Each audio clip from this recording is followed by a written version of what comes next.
Hi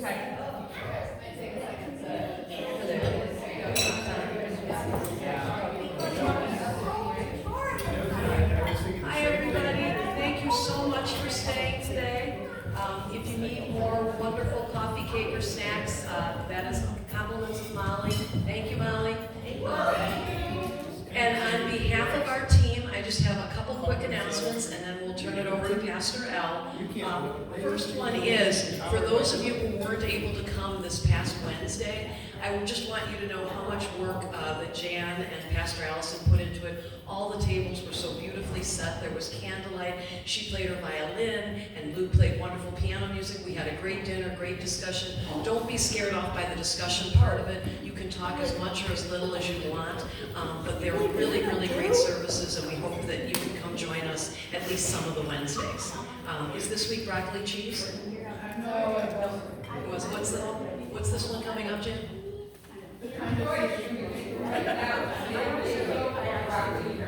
Oh, okay, there's options, and then if you don't like soup, there's peanut butter and jelly.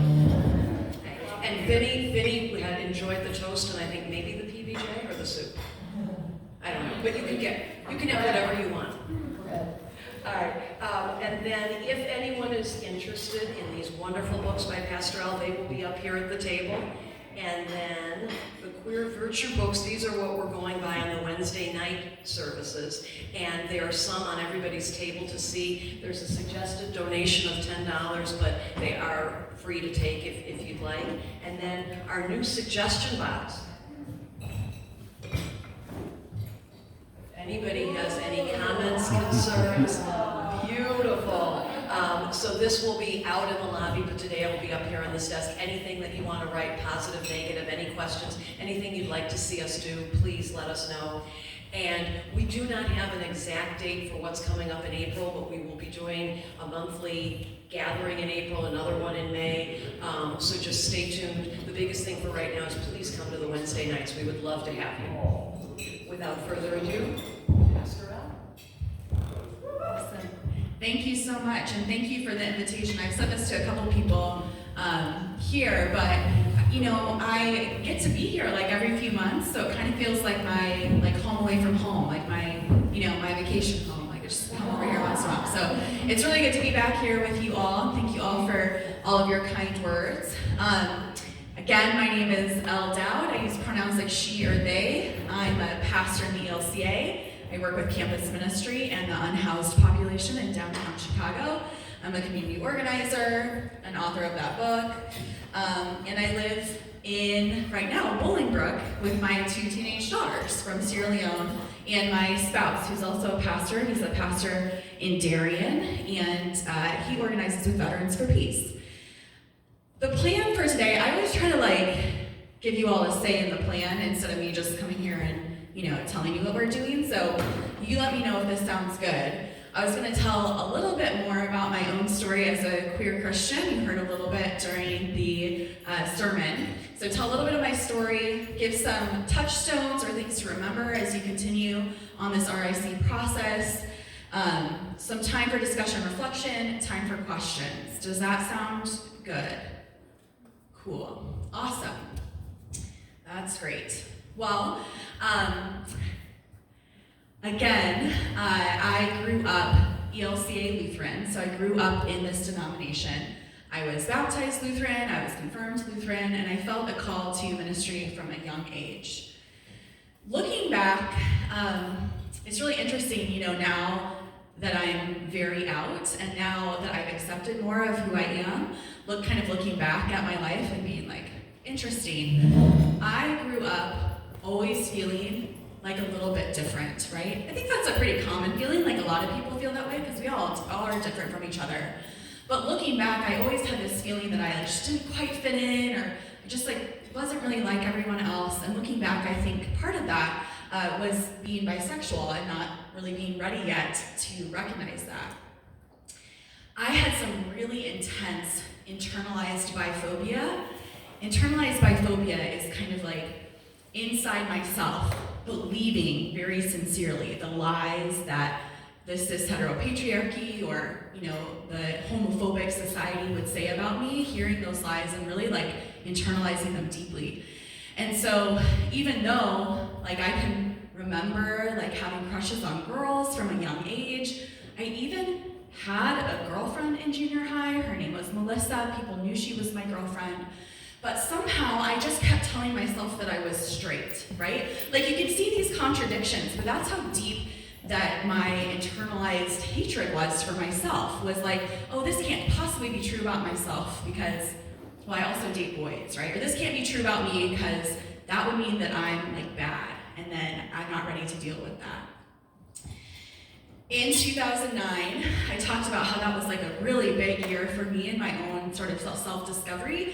As the ELCA was talking about human sexuality, was about the time that I started to come out. I actually first came out in a college class. I was taking this class that was called Lesbian Studies. It was really cool. It was under the Women's Studies program at Iowa State University.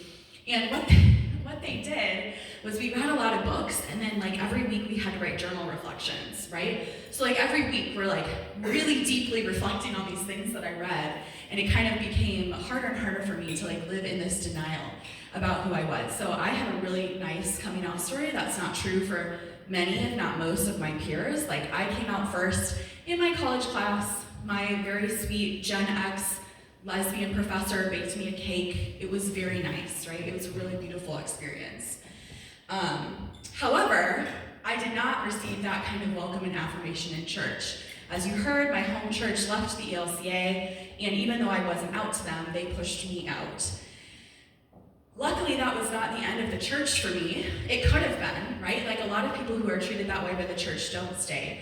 But I was received next by a really loving, affirming church, and I came with a lot of anger and a lot of grief, and they just like received that. I was incredibly traumatized by the spiritual abuse that I had received at the hands of the church, and this new church, this affirming church, really like loved the rough edges off of me, just really hung in there with me as I was healing, and kind of like received my anger, right? Like, was like affirmed that anger that I had. Again, I had this kind of sense of internalized biphobia. Even as I was coming out to myself, I kind of still thought that being bisexual was like not good enough. And I even felt that way around other LGBTQIA+ people. Something that is, in some ways, unique to the bisexual experience is, of course, experiencing oppression in sort of cisgender, heterosexual spaces, straight spaces. But sometimes also, even though bisexual people make up the majority of LGBTQIA+ people, bisexual people are not always welcome in every gay and lesbian sort of monosexual space. And so, again, I had internalized this sense of not being good enough. And what healed me from that in a major way was living in St. Louis. So in St. Louis, the activist community is overwhelmingly queer, a lot of trans folks. It's like the core kind of crew of activists are LGBTQIA+ people. And so when I was involved in the Ferguson uprising and I really got to know these people, these activists claiming me and saying, yes, you are also one of us. Yes, you count. Yes, you're queer enough. Yes, you're part of our community. That really helped heal me from a lot of the internalized biphobia that I had.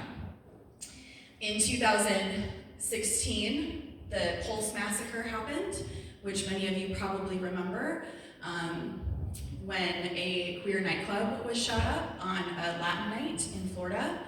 And that was a really radicalizing moment for me. Until then, it was kind of like, first I was in denial, right?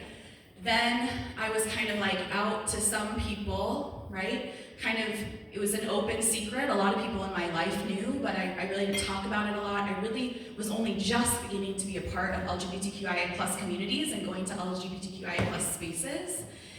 When the Pulse massacre happened, it really, really radicalized me. And sometimes we joke, I then became a militant bisexual, because now, if you Google my name, it's one of the first things that comes up about me, right?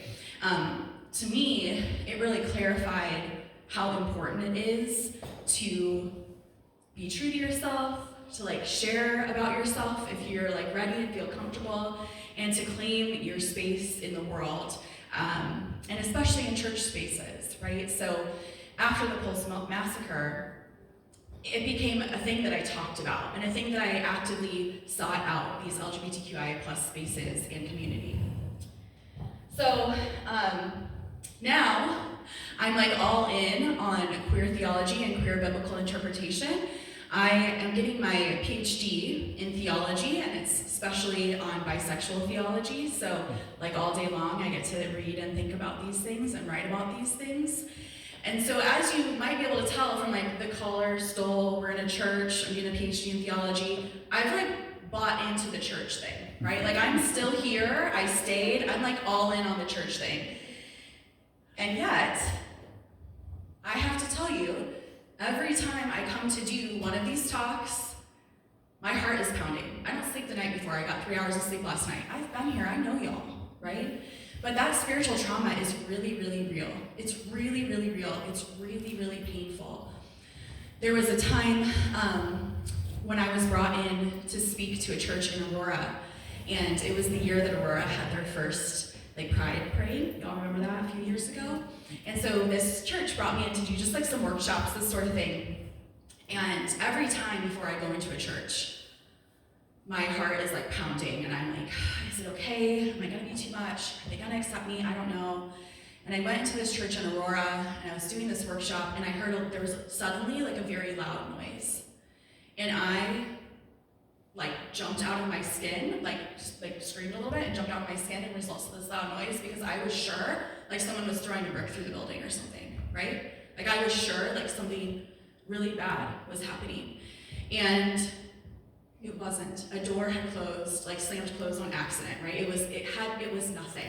But I share that story to tell you, even in spaces that are explicitly saying they want me there, church spaces that say, yes, come talk about LGBTQIA+ stuff, there is so much church trauma for people. And if I'm the person who's doing PhD in queer theology, you can imagine how most of my LGBTQIA+ people feel when they think about entering a church or being around church people. There is so much pain there. And so that's why what you all are doing with the RIC process is so important. So important. Because we can say, well, can't we just kind of be nice to everyone? And then, everyone will sort of just know that we're affirming. And I really wish that was the case. I really wish that was the case. But for me, the oppression that I have faced as a bisexual person is specific to my sexuality. And so I need the welcome and the healing to be specific too. It was named that who I wasn't good enough. And so I need it to be named specifically that who I am is good enough, right? For God and for the church community. So I'm so grateful that you all are doing this. I know it's a learning process. I know a lot of things come up, so I'm really excited to be with you all today to talk a little bit about how do we live practically into these commitments that we have. We want to be welcoming, but what does that mean, right? A lot of churches say all are welcome. In fact, I would say almost all churches say something like all are welcome. But I am not welcome in all churches. I'm not. Even churches sometimes who say that they're welcoming don't treat me with respect. So thank you so much for being here, for opting into this conversation. And we're gonna start with some kind of touch points that reconciling in Christ churches can remember. So I know you all are in the RIC process. These are just some things that have been important for places that consider themselves affirming and really want to be affirming to remember. So the first one is that this is not a reconciled in Christ process. It's a reconciling in Christ process. And that means that the journey is ongoing. It's not a destination, right? This isn't scout badges we can earn and then we check it off and we're woo, we did it. We're done. Congratulations, right? Sometimes it can feel overwhelming. I've had these conversations, even a little bit this morning, we were talking about how every day it seems like there's something new to learn, right? That's true for me too. I'm getting my PhD in this stuff. Every day there's something new to learn. Every day there's a new letter in the acronym. Every day there's a new concept out there, and it can feel like a lot. It can feel overwhelming. The important thing is to keep learning. This isn't a thing that we sort of check off the list and the conversation's over. As the world develops, we develop too.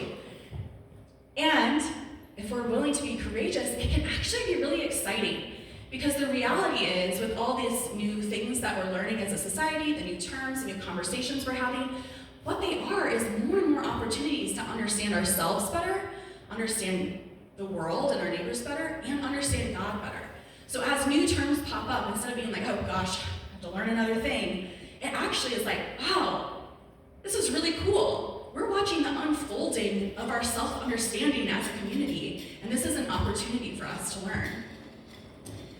Another thing that's really important in this process is to tend to your emotions.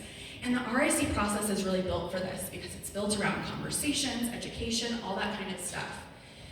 A lot of times when we learn new information, again, I'm including myself in this, a lot of times when we learn new information, it can be like there's an emotional reaction, right? We're not just learning stuff with our heads, we're whole people, and we bring all of our experiences, our emotions, our feelings wherever we go. So when we learn new information, it can sometimes almost feel like, make us feel a little defensive, like, oh wait, are you telling me I was wrong before? Or like, oh wait, I wanted to be welcoming, but I didn't know that thing. Does this new thing mean that I'm not really welcoming? And so what I would encourage you all to do is really tend to those emotions when they come up and ask yourself, like, what are these really about? Give yourself the space to care for your emotions. If you feel defensive, if you feel like nervous, if you feel a little anxious, like, whoa, I don't know, this is a little too much, listen to those emotions and ask them, what are they teaching me about myself? Because a lot of times the information is not necessarily inherently threatening, right? It's just new. And sometimes new things are challenging and stretch us, and that's okay. It's okay to feel challenged by those things. And it's okay for us to take some space to deal with our emotions. Because if we don't, if we kind of push it down and we're like, nope, I'm welcoming, whatever, I have no feelings about this is fine. The thing about feelings is they're really slippery creatures, and they will come out sideways. They're gonna come out. So it's better for us to be honest, to lay it on the table, and to work through it. The next thing I have here is to discern what moments are teachable moments, right? So this in here is a teachable moment. I, token bisexual person, has come into this space, literally hired to be here to be like, let's talk about this, right? I'm inviting your questions. I'm asking you to be who you are, to be honest, right? So this is a teachable moment. Good job, you showed up, that's awesome. It's sometimes the hardest part. But not every moment with an LGBTQIA+ person is a teachable moment. And what I mean by that is, sometimes it can feel like if we go in spaces that aren't created for us, or where we're maybe one of few LGBTQIA+ people, sometimes we can get into this place of like, speak for your people, right? Where people are like, I don't really get this, or I have feelings about this, let me work out my emotions on you, or let me ask you all my questions, right?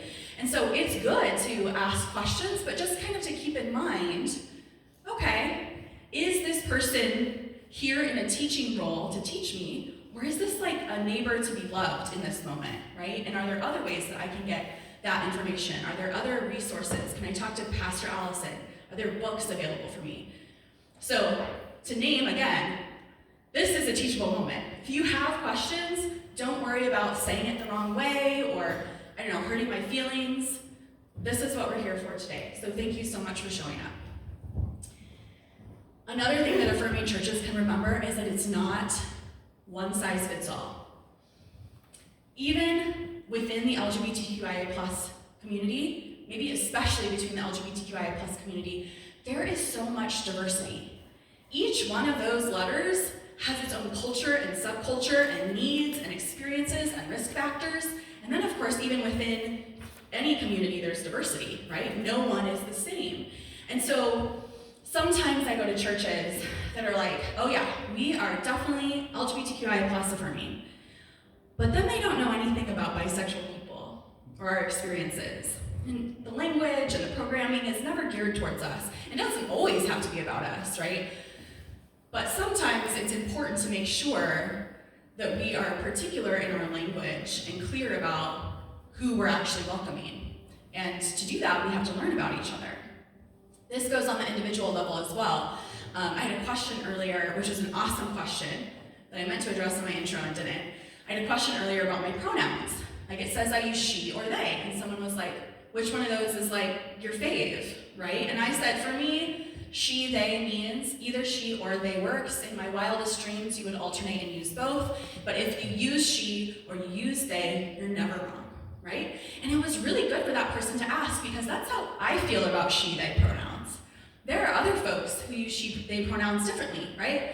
They might be like, I use she professionally because it's easier, but really I like they. So if you can do it, they, you know? Like everyone has their own sort of stuff. And so, again, without getting into stuff that's really tricky around privacy or people's personal boundaries, stuff like pronouns or how can we make you feel affirmed here, how can we make you feel welcome, it's good to know that it's good to ask that stuff and not to assume. Another one, which we'll talk about a lot here, is it is really important to examine our power dynamics that play in a community, in a congregation, and examine our culture. I know Pastor Allison and the RIC committee has talked a little bit about how there's a difference between saying you're welcome here versus this was designed with you in mind. And we talked about that a little bit in the sermon too, right? How some people are afraid of being the gay church, like whatever that means, but even, even if you were to become the gay church, like even questions like that sort of imply that would be bad or less than. And so one thing to think about, and we'll have some markers to kind of go through to think about this more practically, but one thing to think about is who makes the decision, who has the power, who is represented, who isn't, right? If we want to truly affirm people, if we want to truly welcome people, that means when new people come into our community will necessarily change. New people in our community will change our community, and are we okay with that? Are we willing to give up the power, the control of saying, well, this is the way I've always done it, or this is what is comfy for me? Being a truly affirming and welcoming church, really including people, means letting go of some of that power and control sometimes. And that can be really scary. So it's good to tend to your emotions on that. But my experience has been that God does some really, really cool stuff when we're willing to release just a little bit of that control. Another one here, another touch point here, is that liberating one group liberates us all. So sometimes when we start designing things for, let's say, LGBTQIA+ people, when we say, you're not just welcome here, we have stuff about our community that was designed for you in mind. Sometimes people who aren't LGBTQIA+ can feel like, well, wait a minute, what about me? Oftentimes, when we're in the dominant group, we're pretty used to things being sort of designed for us in mind, and so it can be kind of jarring to have something that's not necessarily geared just towards us. And especially those of us who maybe have other marginalized communities, are part of other marginalized communities, like maybe if we're a woman and have experienced oppression around gender oppression, or if we're a person of color, it can feel a little bit like, wait a minute, what about me, right? What about my culture? What about the things that are important to me? And so it's really important to remember that when we are working towards liberation is not a zero-sum game. It is not like one person gets there and then we work on the next and then we work on the next, right? We all get there together. We will not have liberation without LGBTQIA+ liberation. Same with other things, right? We will not be liberated without an end to white supremacy. No one will experience liberation until white supremacy is dismantled. So liberation for one group, and every step we take towards liberation is liberating for all of us, and it's because those systems work together. And so we have to work together too. If those systems like classism, racism, the cis-hetero patriarchy, sexism, ableism, if those systems all work together and they all reinforce each other, one of the ways they win is to pit us against each other and to say, well, what about me, right? And so sometimes it's really important, like a month like this or a time like this in Lent, where you're really focusing on one group and really naming one group, especially if that group has been historically marginalized by the church. That is a really, really important, really holy endeavor. And you're not just doing LGBTQIA+ people a favor, you're actually working towards your own liberation too, even if you're not part of the LGBTQIA+ community. And that kind of goes to this last little point. LGBTQIA+ people are a gift to the church. If you want to learn more about that book, Queer Virtue, is my go-to. You should go to your dinner church. It's such a good book. Liz, the author, is a friend of mine, very beloved. I mentioned it a little bit in the sermon too, right? If you become the gay church, like you should be so lucky, because actually some of the places that I have seen the Holy Spirit most at work and seen the kingdom of God or the body of Christ most alive is in queer spaces. And so including and affirming LGBTQIA plus people isn't just like a favor you're doing us, it actually enriches the life of the church and makes the church more full of life, more complete. So I've been talking a lot, we're gonna take a minute, and I'm gonna have us just take a couple minutes of reflection at your table, and you're gonna answer some of these questions. You don't have to answer all of them, they're kind of big questions, but if you could take a minute to talk with the people next to you, and then maybe we'll have time for one or two people to share out. But I'll read the questions in case they're hard to see. The first one is, have you ever felt unwanted or unwelcome in a space? What did that feel like in your body? That's the first question. Have you ever felt unwanted or unwelcome? What was that like in your body? Number two, where did you witness grace in learning about or being in relationship with LGBTQIA plus people? Where did you witness grace in learning about LGBTQIA plus people? And then the third one is, what do you think the church can do to atone for some of the religious harm against LGBTQIA plus people? So again, these are each like really big questions. So maybe take the one that resonates with you the most. Take a few minutes to talk at your table. We'll share out one or two, and then we'll keep going.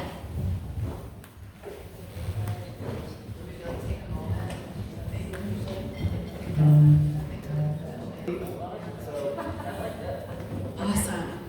Thank you all so much. This kind of discussion work, again, like each one of these questions, you could probably like convene an hour-long discussion on each of them, right? But I wanted to at least touch on them because these kinds of reflective questions are part of that like tending to our emotional selves, right? This kind of work and any sort of anti-oppression work brings up a lot about our own stories, our own experiences. So thank you for having the vulnerability and courage to engage on these questions. I would love to hear maybe some of the, if folks are willing to share, some of the things that came up for you. So I was thinking for this first question about feeling unwanted or unwelcome in a space, maybe people, if you're willing, could shout out answers to that second part about what did it feel like in your body? What did it feel like in your body to be feeling unwelcome in a space? Tense. Hungry. Zaps your energy, like exhausting, right? Sends your thoughts into overdrive, right? Yes, it sends your thoughts into overdrive, like you're like thinking. Yes, all of those things. Anger, like, in body, I guess the anger feels like being propelled forward and having to stop. Yeah, anger, like feeling propelled forward and having to stop, right? Nervous. Self-conscious. Wow, yeah. I know sometimes in my body, like when I shared that story about thinking that a brick was being thrown into the church, like my heart was pounding. Like I was like, and my chest was tight, right? It felt a little hard to breathe. When I was up in the pulpit today, I feel very welcome here, but I was really reliving some of those experiences, and like I felt that lump in my throat, right? I felt kind of raw, a little shaky. Yeah. For this second one, is there anyone who'd be willing to kind of share briefly a time that you witnessed grace with LGBTQIA plus people or learning about LGBTQIA plus people? Yes. I joined a guitar group and I was really self-conscious about not being very good at it. And it was an Indigo Girls group, and so all of the women in it were lesbians, and I never felt so welcome. I normally would go into a space like that and be worried, could I keep up, what am I wearing, keep really quiet, and they made me feel so welcome and relaxed that it was just great. Awesome. I'm gonna do a quick summary of that just in case folks couldn't hear, but there was like this guitar lesson group, and it was an Indigo Girls guitar lesson group, so it was made up of like all lesbian women. And so going into this group and being like, oh, am I gonna do a good job? Am I wearing the right thing? Am I doing the right thing? And just feeling like so welcome, so encouraged. What about this last one? This one is a super, again, there's literally books and books written about this, but was there anything just that pithy that came up for you about ways to atone for the religious harm against LGBTQIA plus people? It's okay if no one tackled that one too. Did anyone over here? That's okay. That's okay. A lot of the next few slides are some ideas too, but yeah, go ahead. The tone just made me kind of go, whoa. Yeah. How? Yes. Thank you for naming that. It's kind of a loaded question, right? Can you repeat that? Yes. Are you she, her pronouns? She said the word atone made me kind of be like, ooh, like kind of definitely like had an impact on her, right? So it's kind of, I said it's kind of a loaded question. What can the church do to atone for religious harm against LGBTQIA plus people? Because we typically use the word atone to mean, oh man, you messed up. You gotta make up for it, right? And so sometimes, like that is a lot. Because even, as individuals, like I experience this even as an LGBTQIA plus person, as individuals, maybe think we've probably done a pretty good job not perpetuating harm, but like when we're part of the church, we're like a part of the church, Like I have this collar on, and I am wearing a symbol that for many people has really caused a lot of deep harm. And so, like it can feel kind of like intense to be like, oh man, there's some real harm to atone for here, right? Not only maybe individual harm, but like being a part of the church as an institution that has killed people like me, that has sent people like me to camps, that has, promoted things like reparative therapy, which is tantamount to torture, right? Torturing people. That's a lot. That's a lot. So I think like that word atone, on the one hand, has this like heaviness, right? And I think the heaviness is warranted, and so the feeling of like, oh buddy, that is a big question, is like a correct feeling, right?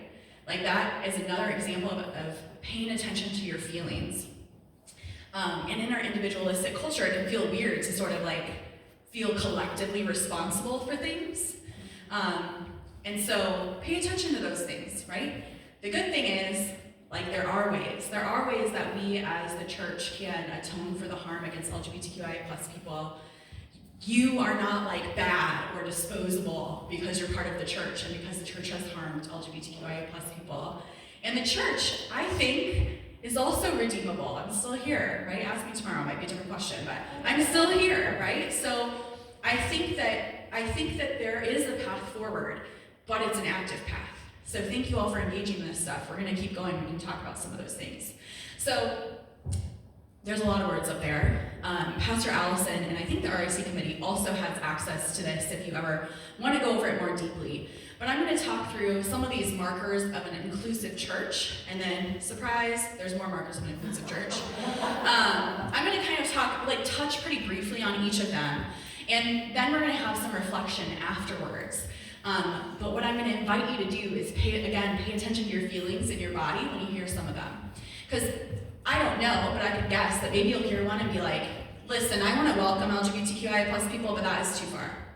Or maybe you'll be like, I don't know, I think what if we do this and then this happens, right? So pay attention in your body. Is there fear? Is there curiosity? Is there excitement? What does it feel like? Is your heart pounding? Do you feel like your eyes come more alive?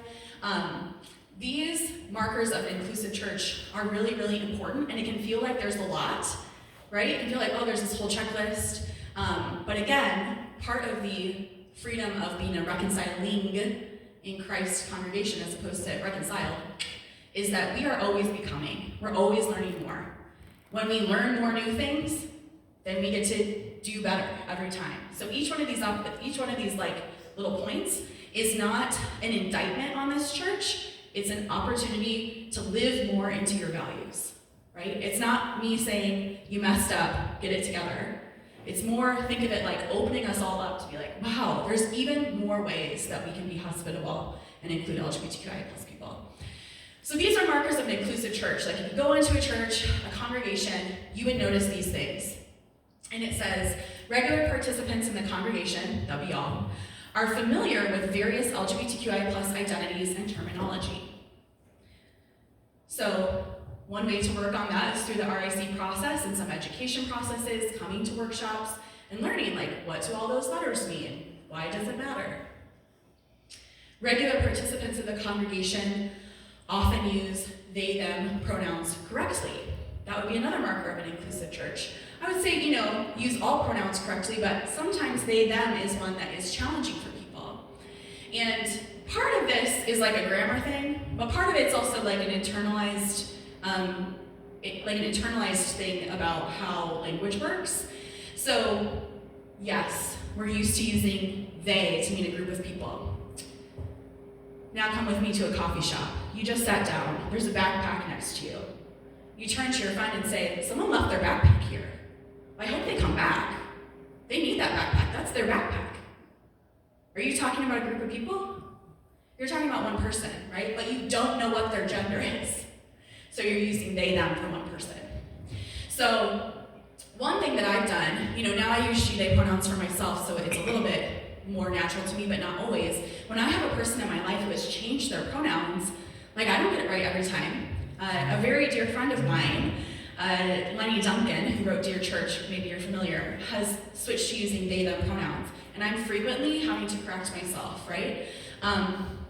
Because I knew Lenny first as he, him. So what I have tried to do, besides correcting myself in the moment, quickly apologizing, moving on, I've kind of taken myself to a little homework assignment. I don't know if you all ever watched The Simpsons and there's Bart Simpson writing on the chalkboard the same sentence over and over, or maybe some old school sort of punishments at school, I will not flick spitballs at the teacher. I will not flick spitballs at the teacher. One of the things that I've done when people change their pronouns is literally write out sentences with their new pronouns over and over and practice with friends, both out loud and in my head. Because really the change happens when the change happens in your head. It's not actually about forming the right words, it's about conceiving of this new person in a different way, which it can be a big job, so it requires practice. The next point kind of goes to this. When someone is misgendered, the speaker is consistently corrected by others, expressing gratitude for the correction, does not center their own feelings by over-apologizing. Wow, this is something I used to do a lot. If I misgendered someone, I would be like, oh my gosh, I'm so sorry. Oh my gosh, I'm so sorry. I promise I see your gender as really important. I promise, I affirm trans people. I promise I'm a good ally. I promise I'm good, right? And I would just really all of a sudden this person is then having to comfort me and say, oh, no, it's fine, it's okay, right? So the way that, I think this is actually a good sort of apology 101 in general sort of thing is when we're corrected, we can say, thanks, correct ourselves and move on, right? That way, again, we're acknowledging the harm, we're choosing to do better, and we're not making it about us, but we're making it about doing the right thing. Sharing one's pronouns is a norm at our church. This is one of those things that feels really weird when you start doing it, and then it starts to feel normal. Literally, I cannot introduce myself without saying my pronouns anymore. It feels weird, because I'm my name's Elle Dowd, I use pronouns like she or they, right? In a group setting when we're going around the circle, a lot of times it's give your name and where you're from. Same sort of thing. Give your name, where you're from, your pronouns. Hi, my name is Pastor Allison. I use these pronouns. I'm from this place, right? All leaders and many regular participants have reflected on their internalized cis-hetero patriarchy and its presence in our congregation, and we as a congregation confess and repent of this. So, the way that systems work is that we're all affected by them, right? We live under systems like patriarchy, like racism. They are bigger than us. They were built before us. They likely, unless we work real hard, and even still, they will likely outlast us. So these are systems that are bigger than us. The fact that we live under these systems and have internalized some of them doesn't mean that we're bad people. It means that we live under these systems and we've internalized them. So that's okay, right? It doesn't make you as individuals or the congregation as a whole sort of bad. And at part of our Christian walk in life, part of discipleship is confessing our sin and our complicity in sin. A lot of times you'll hear us confess, the sins that were done and the sins that were left undone. And there's another one that sometimes people add too, the sins done on our behalf. And that feels like a big one with the church, right? I'm not out there at Westboro Baptist Church saying horrible things about LGBTQIA+ people. But I don't know if I've always been as clear about my support as I can be. And I don't know if, when someone was misgendered and I saw it, sometimes I really cared more about seeming nice than that quick correction that we said we should do, right? So I think the reflection part is really important for all of us about any kind of systemic sin, any sort of like participation in oppression. Again, this is like stuff that's bigger than us, and yet we are trapped in it. But it's really important to remember that you are freed people in God. You do not have to hold on to this idea of because I have sinned or have participated in a systemic system that I'm bad. So therefore, because you don't have to hold on to that, you don't have to fight it so hard either. You don't have to defend yourself. When you feel like these moments of like defensiveness, remember that you are one of God's children, and then be like, cool. That doesn't free me to be complacent and not care about my neighbor. That frees me to stop worrying so much about being good enough and worry about being a good neighbor, right? Worry about being a good sibling in Christ to other people. Appearances and tattoos are not, or appearances and clothing are not policed by participants or leaders. All styles of dress, hair, tattoos, piercings are welcome and affirmed for people of all ages. This is like a thing about cultural norms, right? So I'm over here with my like 8 tattoos. They're all about God and the Bible though, so they should be, extra welcome. But I'm over here with my tattoos. I have a facial piercing, right? For a while I had blue hair. There are plenty of churches that don't love that, right? And there are also plenty of churches that maybe that's not the sticking point, but other ideas around respectability are. Oh, is her skirt too short? Why is she wearing, this was one. Pastor, you wear too much red lipstick. That was one, right? These are affirming churches. These are like rad, affirming churches who have said that stuff to me. These aren't like conservative, evangelical, fundamentalist churches. We all sometimes play into these ideas of what is appropriate because it's what's comfortable for us. And so that's like a practice of releasing and being like, yes, we are all better when everyone can bring their fullest self. Sometimes that fullest self, I don't know, doesn't shave her armpits or has a sleeve or wears a hat in church. That's one that for a lot of people is a huge sticking point, right? Because we've been taught there's cultural ideas around respect. But it's important to remember that different cultural ideas change in time and place, different areas, right? So they aren't things that are set in stone, they're things that are created by a community. And so as a community, we can change them. And we can think critically like, is this outfit or this hairstyle or whatever, is this really the issue, or is the issue I want to see respect in the church for God's holy house? Maybe opening our minds to be like, respect can look a lot of different ways. And kind of like moving through some of that. Inclusive and expansive language for God is used consistently in worship in small groups, and inclusive and non-gendered language for humans is used in worship and in small groups. So that means using words to talk about God that aren't just Father and He, Him. In my view, and I think the view here, is like using words like God our Father, He, Him language for God isn't like bad. And it is a part of our tradition. But actually there's a lot of descriptions of God that are a part of our tradition, and most of those don't get a lot of attention, especially the past, couple thousand years. A lot of those words for God, images for God that aren't He, Him, Father, haven't gotten a lot of attention. And so sometimes we even have to go a little extra on the she, her for God, or the they, them for God, or that God is mother, that God is a woman seeking a lost coin, all that kind of stuff. We have to emphasize that even more because we've been sort of programmed to only see God as He, Him.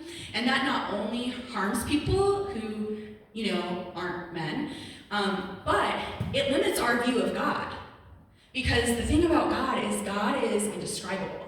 God is beyond our comprehension, and so God has also given us the gift of language to better understand God.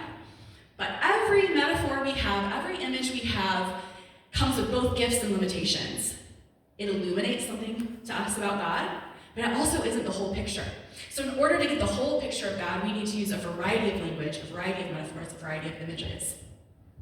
The inclusive and non-gendered language for humans is a huge one. I'll give you an example. I went to an ALCA church once, and during the Christmas service, the pastor was talking about, pastors, and always used he.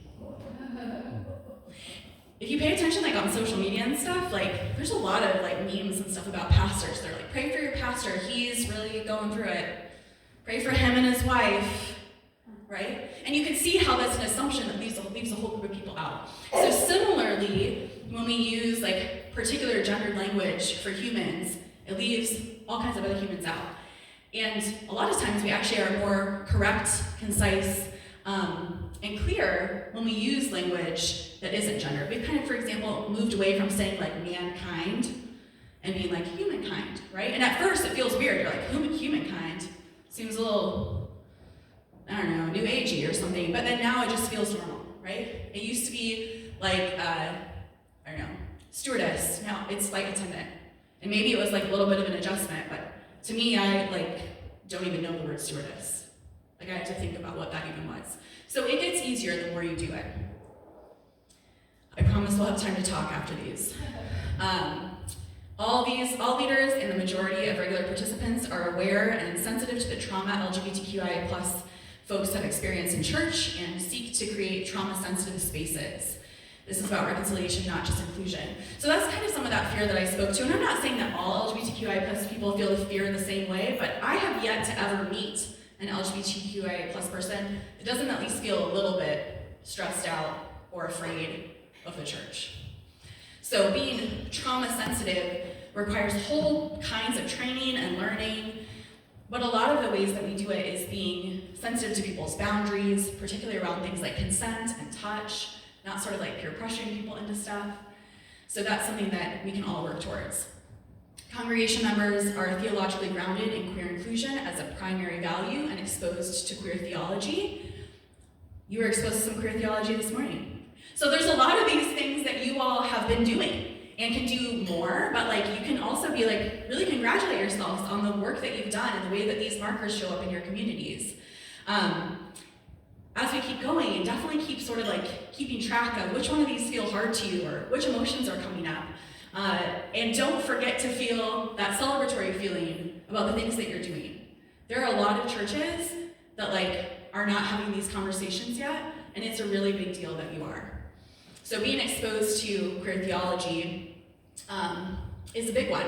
I actually wrote a Sunday school curriculum introducing queer theology to elementary age students. And some people, and again, at a very like inclusive church, people were like, yikes, is this gonna be appropriate, right? But you know, kids are actually introduced to straight theology all the time, and we're not like convinced that it's inappropriate. And so this church, once we were able to talk through some of those fears and concerns that came up, really noticed the way that teaching people, even from a young age, to view a queer lens does a few things. First of all, it affirms people that are LGBTQIA+, but secondly, it teaches us the lesson that there's like a lot of different ways to understand God and view scripture, and it focuses on things like it's important to include everyone, or standing up for people who are hurt, and that's another value that all of us can benefit from. Stories and images used in spaces include representation of different gender identities, sexual orientations, ethnicities, abilities, etc.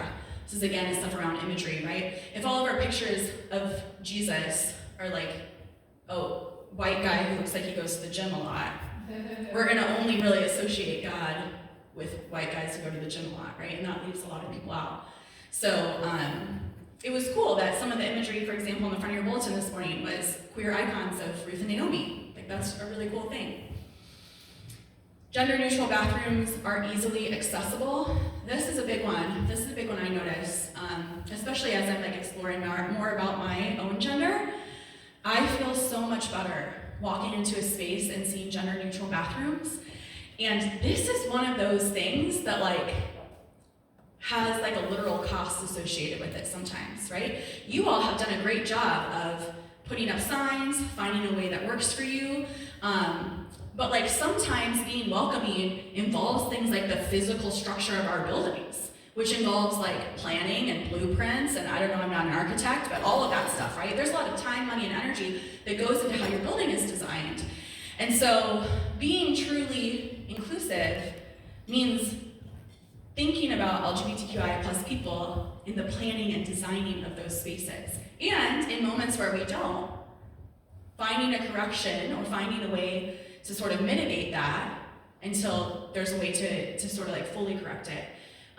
But like that is for me, like, and I, you know, I'm like every day I'm a little bit confused about my gender, but even like just, even though I feel comfortable in a woman's bathroom, like when I see a church has all gender restrooms, it is maybe one of the clearest signs to me, like, okay, I can let down my guard, this is a place I can be. It's common for an overt queer lens to be included in activities for children and adults. This is similar to the images and stories used in spaces. People of all physical presentations are warmly greeted, engaged in conversation, invited to coffee hour. Conducting marriages, baptisms, communions, funerals for people of all LGBTQIA+ identities, maybe also for the wider church, we include like ordinations. There's a lot of churches who say that they're welcoming of LGBTQIA+ people, but they mean we're welcome if you don't talk about it too much, we're welcome if you look and act like us, and you're welcome some places but not all, right? You're welcome to sit in the pew, but you're not welcome in the pulpit. You're welcome to put money in the plate, but you're not welcome to be married here, right? So these like major rites of passage are super, super important because right now it's some of the few times that people seek out being in relationship with the church. Because the church historically has done a lot of great things but also has caused a lot of harm, a lot of people have started to sort of pull away from the church as an institution. And some of the moments where people seek out the church the most are like, I'm getting married, and it doesn't feel like a wedding to me unless it's in a church, right? Or I'm getting married, and I really want God to be there, even though like I'm not sure about the church, right? So these are moments where people really, really reach out, and that is miraculous in many ways. And so we can be ready to sort of like affirm and accept people by making sure that we are present for them in these big major ceremonies and big major milestones and ways.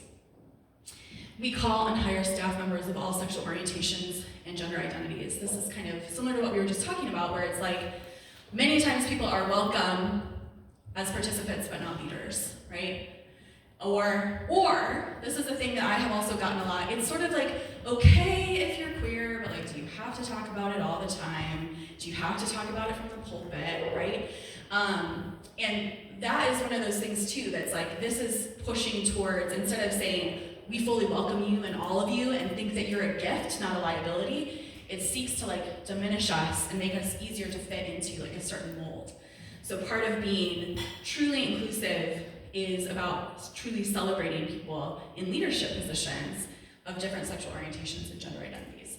So this was a lot, right? Again, it's easy to feel overwhelmed, like, whew, I hope some of these, you're like patting yourself on the back and being like, wow, we really worked hard at that. Think of yourselves, I don't know, maybe some of you have been here for 20 years. Think of 20 years ago. Were any of these things in place? Probably not. And they didn't magically happen. There's no inclusion fairy that flies in and waves her wand. You all did that work. You did that. And I promise every single thing that you did was controversial at the time. I promise that your pastor at the time got an email or an anonymous scary letter or whatever, right? Every single one of those things that you're like, oh good, we do that. It took work and it was controversial. So think about that with the ones that you're like, whew, I don't know about this one, it's a bridge too far, or I don't know if we can get there. It's a process and you do it together, right? And part of it is like working through our own feelings about it. So we're gonna go to this next slide, has some more discussion questions. But I hope, when we were going through this, you kind of took some mental notes about the ones that feel a little tricky or feel like a little hard. I'm putting the first slide up there again in case you need a reminder. And here's the second one. Think about which ones felt like good and which ones felt hard. Or which ones, another way to think of that is which one is goals, or which one is like growing edges, right? Which one is like, oh man, we're definitely not there, but that doesn't mean that we're bad. It means we know more now, and we have this awesome opportunity to live into our values, to be the people that we say we want to be for the sake of God and our neighbor. So here's our next reflection questions here, and we can take some time in our little table groups, and then we just have questions all together. So we're like, yo, almost made it, good job. Here are some reflection questions. What feelings did you notice when learning about these markers? Which of these markers have we made good progress on as a church? Which of these markers still feels like a big challenge? And what feels like the next important step for your allyship as an individual and as a congregation? Again, each of these questions you could spend like hours talking about, like each one of them. So maybe pick the one that resonates for you the most, or maybe like the one that's like, I don't know, kind of like sticking with you, bugging you, itching you a little bit. Take a couple minutes to talk at your table. We'll share out kind of similarly again, and then we'll have more time for like open questions before we wrap up. I love the energy in the room. It really shows that there's like so much to talk about. And so conversations like this, workshops like this are the beginning, right? Like this is the beginning of so many more conversations you can have. This is not your last chance for these conversations. So let's do kind of similar thing with this first question. If we could just kind of yell out, what feelings did you notice when learning about these markers? Feeling excluded. Excluded. I was grateful for some clarity. Grateful. Overwhelmed. Overwhelmed. Still a little confused. Still a little confused. Yeah, challenged. Yeah. Interested. Encouraged. Encouraged. Divided. Divided. Yep. Anyone feel tense about feeling divided? Absolutely. Sometimes division can bring some like tension, right? Or having different people have different experiences and points of view can feel a little bit tense. Any other feelings? You notice they ran quite the gamut, right? Things like gender and sexuality and things like spirituality are deeply personal things that are at the core of who we are. And so when we start talking about them, a lot of feelings come up. So it's really, again, really important to tend to those feelings, listen to them, and also see like maybe what's underneath some of those and work through them together. So great job. I would love to see like if anybody has like one or two people maybe, if there's one of these markers that you've made good progress on as a church. I know of a bunch, but I want to know which ones that you all have noticed that you have made good progress on as a church. Hiring. I know you have this very gifted queer leader here. I also know, what was Derek's Student pastor Derek. Student pastor Derek, yeah. Youth minister. Youth minister. We also had a blind pastor. Blind pastor? Cool, yeah. So you all have really made, I'll tell you, for some places, that is like the final frontier. Like they'll do everything else, but they will not be led by an LGBTQIA+ person. So huge, huge deal. Way to go. Anything else that you noticed that you've made some good progress on? We're motivated. You're motivated, yeah. Gender neutral restrooms, we talked about inclusive language. Inclusive language. That's one of the ones I was going to say, the inclusive language imagery around God and humans here is something that I've noticed. Awesome. People have made progress in using they them pronouns a lot, especially when we had Derek here. People have had to practice, and I feel like a lot of us have made progress. Yeah, progress on using they them pronouns, especially when Derek was here, needing to practice. Acceptability of differences. Yeah, but more progress in accepting differences. That's awesome. Which of these markers still feels like a big challenge? Which one is the one, and I promise I won't try to talk you out of it, even though I do think all of these are important, but which is the one that you were like, listen, Pastor L, I would do anything for welcome and inclusion, but I can't do that?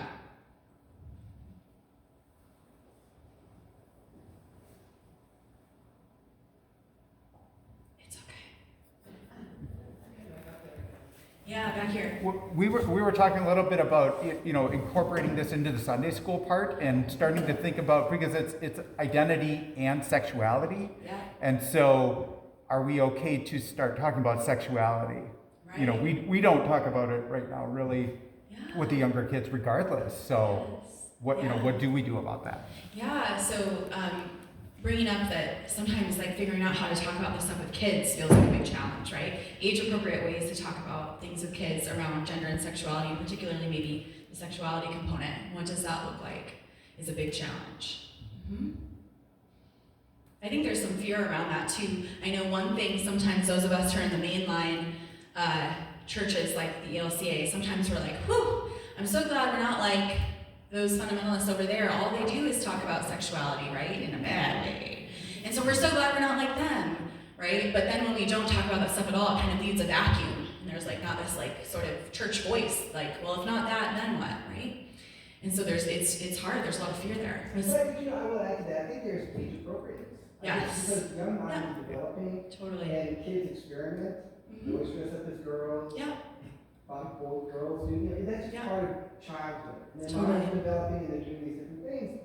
And, you know, we have age appropriate for driving a car, we always put age appropriate. So I think, you know, children go through puberty till they're 12, 13, 14 years old, or, you know, whatever that age group is. And when they're young, I think it's challenging to start introducing that into, it's scary that we, you know, with the 5th graders have pornography in their grade school. I mean, we're dealing with that at a lot of levels right now.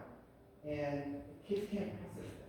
Right. And they should, and so we try to protect our kids at that early age to let them be children and come into the way of God and to come into the understanding of others. Yeah. When you get into sexuality at that early age, you're not prepared. And I think if you move back 2,000 years, it's the same thing. Yeah, well, we can talk about what was happening with children in sexuality 2,000 years ago, but this is really true, right? Like, it has to be age appropriate. Not even just because we're like, ooh, we gotta protect kids from like bad stuff about sexuality. That's true. But also, it's like, if the point is for kids to learn, like, they can't learn stuff that's not age appropriate for them developmentally either, right? So it is a challenge to sort of like find the good age appropriate way to have these conversations throughout the lifespan. I'd say that even sometimes another group that we're actually not really great about doing that with is seniors. Like, talking about sexuality with seniors, we don't talk about that very well, or very often, or at all. And, you know, people with disabilities. Like, there's a lot of ways that we haven't learned how to do that well because we really haven't done it very much, right? Because I think part of it is because we love our kids so much. So it feels high stakes, right? We don't want to like mess them up. We don't want to get it wrong. We don't want to put something on them that they're not ready for. So that's a major challenge. Yep. And of course, I think Allison probably has like resources around that, and I do too. But what's the most important to me here right now is not trying to like talk you out of your feelings or say it's not a big challenge. These things are challenging. And so it's right to feel challenged by them.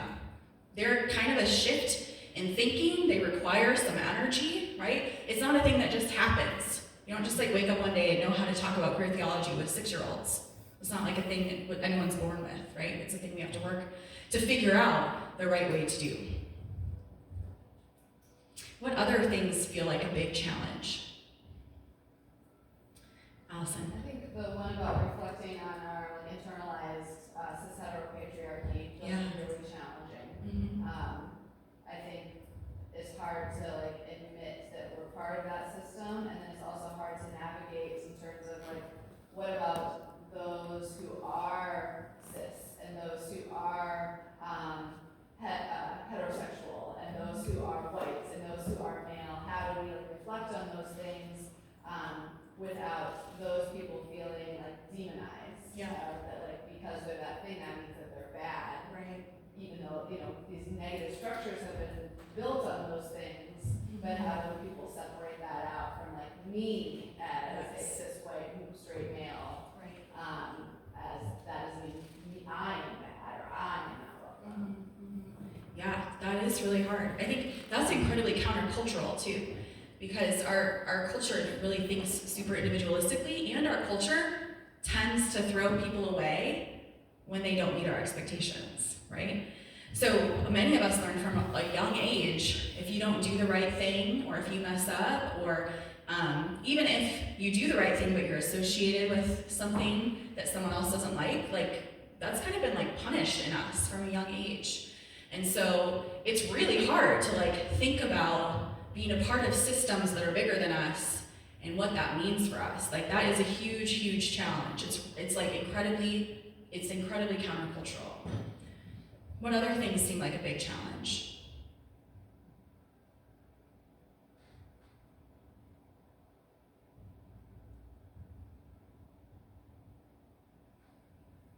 I think being in moment, we don't get as many opportunities to practice as we might if we had a more opportunity. Yeah, that there's less opportunities to practice in Moment. Like, some places, you know, if your church was in Boys Town, perhaps it would be like a little bit easier to practice because it would just be like sort of all around, right?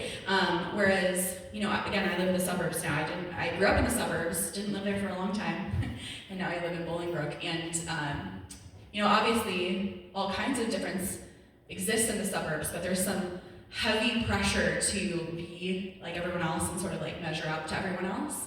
I don't know if you all, I'm sure none of you ever feel that pressure to keep up with everything in the suburbs here, but like that's a real thing, right? And so there definitely is, you know, various forms of diversity in the suburbs, but sometimes we don't even know because people kind of keep it a little bit more quiet. And a lot of the diversity that doesn't exist is also kind of by design, unfortunately, right? When we think about things like white supremacy, we think about redlining or other sort of like inequalities. Some of those like big structural things, again, bigger than us, make it hard to practice some of these welcoming techniques because we just have sort of like less exposure. For this last one, what feels like the next important step for your allyship as an individual or as a congregation?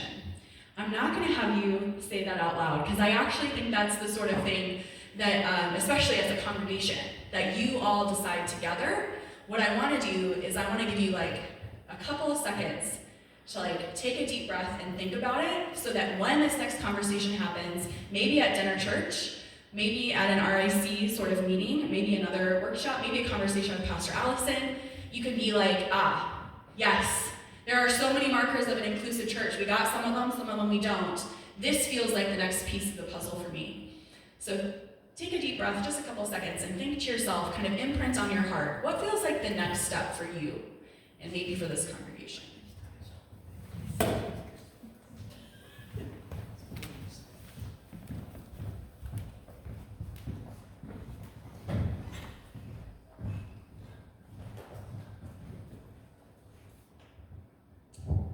We're about to go into a time of questions here. I can hang out for a little bit. There is also, if you'll notice, there's ways to get in touch with me here on the screen. Part of the reason I do that is if you're like me, anytime there's time for Q&A, like people are like for me, I'm always like have all these great questions and it's time for Q&A, and I'm like, wow, I've never heard of a question ever in my life. Somehow I have never ever formed a question in my whole life. My brain just goes totally blank. And then I remember the question at like 2 a.m., like 3 Tuesdays later, right? So if perhaps you have a question that either feels a little uncomfy, you don't want to ask in front of everyone, first of all, you got your really rainbow box over here, that's pretty cool. You also have Pastor Allison, who's an awesome pastor and a great resource. But also if you're like, Pastor Alice said this thing, and I'm like still thinking about it, what was up with that? If you want to get in touch with me, I'm not hard to get in touch with. Pastor Allison also knows how to get in touch with me. But these are some places, if you want some aggressively bisexual content in your newsfeed, here's some social media handles and stuff too. What questions do you all have about this stuff? And I'll try to answer or respond the best that I can.